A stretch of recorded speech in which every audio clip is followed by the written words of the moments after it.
Okay, so my presentation is over cross-site scripting, or XSS as it's referred to, or on the internet. It's the #2 threat, emerging threat appearing on the OWASP site, which is a security site for web applications.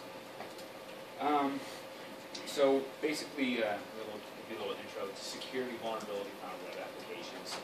There's other stuff that can be found in, but for all intents and purposes, what we're going to talk about, we're just going to do it from the web application standpoint. What it does is it basically, XSS enables an attacker to put client-side script into web pages viewed by other users.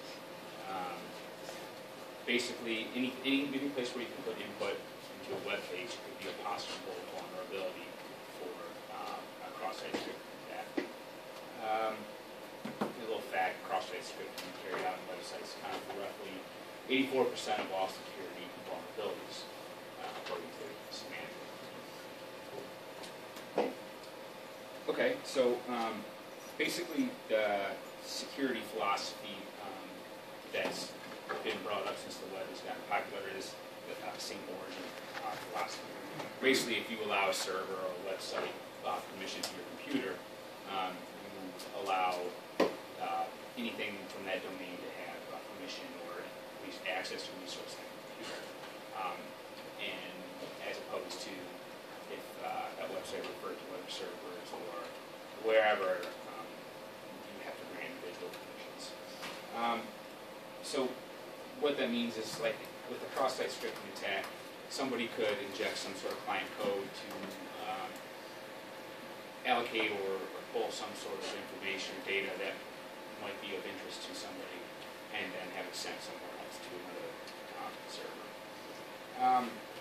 Cross-site scripting vulnerabilities, by way of injecting malicious scripts into web pages, attacker can gain elevated access to sensitive page content, things like cookies, and other information that is important on a client's computer. Basically a form of code injection. I think the person going after me is doing SQL injection, which is carried out in a similar fashion. This is just different types of code. So they've been around since the 1990s, ever since pretty much script has been enabled, script-based browsing has been enabled, everything from JavaScript to earlier versions of script. I can't remember what they used to call it. Whatever Windows version script in the 90s, I can't remember. But pretty much every site that's popular has been hacked or has been, hit with the cross-site scripting attack. It's pretty much one of those things where it's not a if, it's a when, and it's like whack-a-mole, because the way that cross-site scripting is carried out is very contextual, meaning that however you use render data on a page, it can be different from one thing to another, from a search engine that displays results, and to say, you search for this, render some input content, to somebody who puts something in a database that's rendered for all users to see. We'll go over a couple examples to make it more clear. And here's another fact, it's surpassed buffer overflows is the most common public security vulnerability. So there's many different types, and you can categorize them down to all sorts of different crap, but we're just going to go over the two most common and most generic types. Non-persistent. This is basically an attack where the client puts in some code into an input text box, for example, like a search engine, and it might contain some sort of malformed but valid JavaScript tag. So that gets parsed by the browser on the next concurrent page, and that script gets executed. So, like, for example, in a search engine, you enter a search string, and typically be redisplayed verbatim on the results page to show what's searched for. Well, if that's got some crappy JavaScript in it, whatever, some sort of tag that will get past their filters or whatever, it gets rendered on the screen. Typically, it's not as really not persistent. Cross-site scripting is really not that big of a deal because it's dealing with non-stored data. So the second one is persistent. To me, this is the beast. It's the best kind. It wreaks the most havoc. occurs when data provided by the attacker is saved on the server and then permanently displayed on normal viewable pages. Pages returned to other users, of course, without proper HTML escaping. HTML escaping is a way of kind of cleansing the output of a file before it gets rendered by the browser, and that would be done on the server. So I put an example up there of a dating website. So suppose an attacker joins a site and wants to figure out the real names of men she sees on the site. Basically, she puts a script in her profile when she's filling it out and editing it that will basically take the cookie of a man that views her profile because this script silently runs. It's cool because, you know, JavaScript doesn't get rendered as output. You have no idea these things are running, and all the while she's executing code on somebody else's computer that's sending whatever data. You know, it would be simple as somebody's name, but it has essentially access to things that browsers have access to, like stored sessions and things like that. So preventing and reducing the threat. Basically, the primary defense stopped XSS and contextual output by encoding and escaping things. So that's just a fancy way for saying cleaning the user input for special tags before they put it in, cleaning out. You know, with JavaScript, it's such a versatile language that there's so many ways you can craft stuff. It's ridiculous. And to make it contextual, where in certain situations something else does something else, makes it even harder. But that's the best way, is to clean it on the end before it gets saved, and then clean it on by the server before it gets sent to the browser for rendering. Another one that's kind of easily hackable, but when you cover these grounds, it kind of cover like 90% of vulnerabilities. Cookie security, basically tying an individual user's IP address to their cookie, so somebody can't steal your individual session cookie. It's hackable, but it's discouraging to most hackers. You know, when they get something that they're not going to try to spoof or anything like that because it's a little more advanced. One of the reasons why XSS is so common is because it's so easy. There's tools and things that, you know, my 10-year-old brother could download and just test on the site over and over again. And as soon as you find something, you know, it's everybody can have it. And then, you know, obvious way is preventing scripts from running in browsers. It's kind of a common theme these days. Is you only use as much JavaScript as you need to because it's seen as a security vulnerability in itself. So, you know, like when at work and things like that, we try to not use it as much as possible, and go by, you know, way of being able to render a page the way it's supposed to without scripts. Okay, so I'll do a little video demo here. Let me exit out of this thing. This is kind of this guy is boring, but he does some good stuff here, so I'm going to skip. Oh, I can't get volume, can I? Shoot, man, I don't think we don't have speakers. We don't have speakers. Can we get volume at all? I didn't even think about that. The video we have, you have to narrate it yourself. Yeah, I can't narrate mine. Well, whatever. We can. I mean, you guys can basically get the gist of it.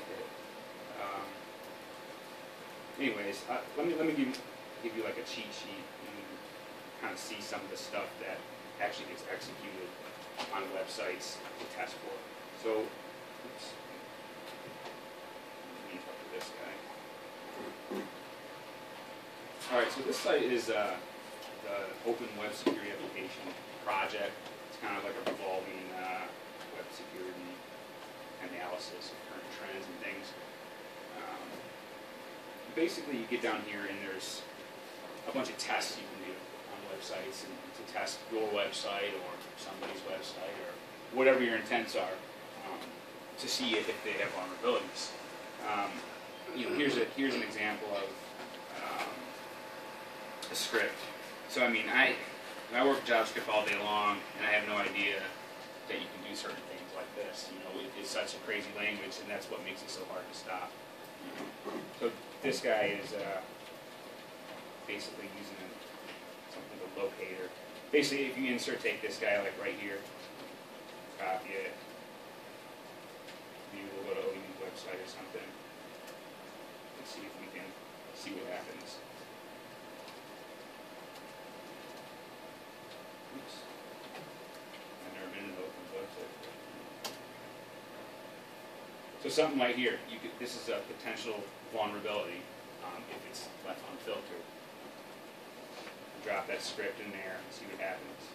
Okay, so nothing happened. They obviously have some sort of security auditing in place to prevent stuff like that. Usually, like within web applications, you try to minimize stuff like this as much as possible. The biggest things is like sites where you have profiles, and you have multiple user inputs, and you have a highly dynamic web page. You can see this isn't a very dynamic web Let's page. go to the CSE webpage. The CSE, I've had that website before. It's SECS. It's secs.oakland.edu/. Well, you go ahead. Just click right there in computer science and engineering. First red, right in the middle main text. Yeah, right down below there. Right there. No, but yeah, that's it. Yeah, click on there, and I think if you go to forms or something, or one of these places, they should have some kind of entry. Oh no, those are not. They used to have like a contact us page. Yeah, that's it. That sounds. This looks. Try that. This looks suspect already. Yeah, try that. See what happens. Put a CAPTCHA in there though.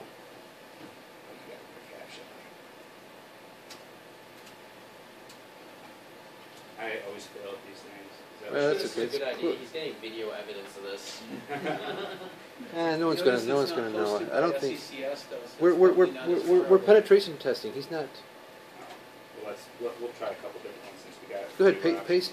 Yeah, paste Find them all an in there. actual SCCS website that's actually hosted at oakland.edu, not the SCCS servers. I think the CTO website might still be their own. That one was bad. Yeah, I know that one. All right, let's get one more and see what. I think you got to put something in all the fields. I don't think you can leave any blank. Yeah, I'm trying to get a couple different ones in here. See what we get. Here's just this one's simple.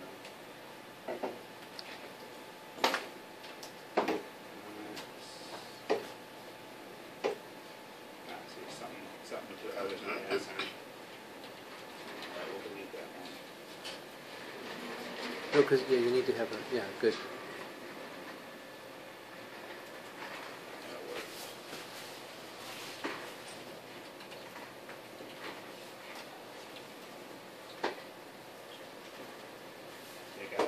Must have some sort of universal. They do, and I'm glad it's there. You want the CTO. You want the CTO? Yeah, find the CTO. Yeah, but I'm not sure. No, well, it's not. Oh, it's redirected now? yeah, it's redirected now. That's the thing. I know that site. You know what's funny is They moved it to CareWorks. They moved everything to CareWorks. Yeah. I used to work at CareTech, and CareWorks or CareTech? CareTech. Oh, CareTech is the company? Is the company that owns their contact management system. So it's their password's pretty easy to crack. Can you go to 162 and get the speakers off of the desk? 162. You know my other office? There's computer speakers. There's one by the big screen and there's one by my desk. Pick either one of them. Bring them back here. Thanks, man. Yeah. Either one. We need some sound over here. So yeah, this is their login. So I mean, I guess kind of vulnerability is that I work there, so I know the ins and outs of their web app. But I didn't know that OU when I worked there, they were only using it for the main site, and they were. They've been trying to push everybody onto that software. It's way better than hand coding the PHP because nobody's ever the same. Every year you get a different person.